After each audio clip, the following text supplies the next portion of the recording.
కోసిగి మున్సిపాలిటీలో అనూహ్య రాజకీయ పరిణామాలు చోటు చేసుకున్నాయి. తనపై పెట్టిన అవిశ్వాస తీర్మానాన్ని సవాల్ చేస్తూ హైకోర్టులో రిట్ పిటిషన్ వేశారు BRS chairman Shirisha. Kosigi municipal chairman గా ఉన్న తనపై అవిశ్వాస తీర్మాన ప్రక్రియను అడ్డుకోవాలని కోరుతూ పిటిషన్ ఆమె హైకోర్టులో పిటిషన్ వేశారు. దీంతో పిటిషన్ అనుమతించిన హైకోర్టు రాష్ట్ర ఎన్నికల అధికారులకు, రాష్ట్ర ప్రభుత్వానికి, నారాయణపేట్ కలెక్టర్కు, కోసిగి మున్సిపల్ కమిషనర్కు హైకోర్టు నోటీసులు జారీ చేసింది. తదుపరి విచారణ 3 వారాలకు వాయిదా వేసినట్లు హైకోర్టు తెలిపింది.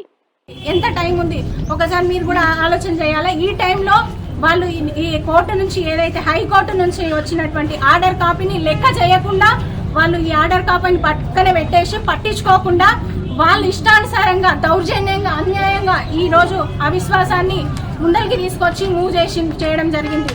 కానీ ఇది చట్టపరంగా ఇది ఏదైతే ఉందో హైకోర్టు నుండి వచ్చినటువంటి ఆర్డర్ చట్టపరంగా వచ్చింది కాబట్టి ఈ చట్టాన్ని గౌరవించడం లేదు. ఇది ఎంతవరకు కరెక్ట్?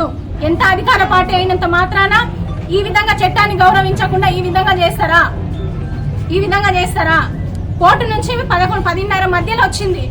అయితే 11:30కు మీటింగ్ కండక్ట్ చేసిన ఆర్డీఓ గారిని నేను అడిగితే ఏ టైంలో వచ్చింది కోర్టు నుంచి నోటీస్ ఏ టైంలో వచ్చింది ఏ టైంలో వచ్చింది ఆర్డర్ కాపీ అంటే 10:30 మధ్యలో వచ్చింది. 11:30కు మేము మీటింగ్ కండక్ట్ చేసాం మేడం అని చెప్తున్నారు.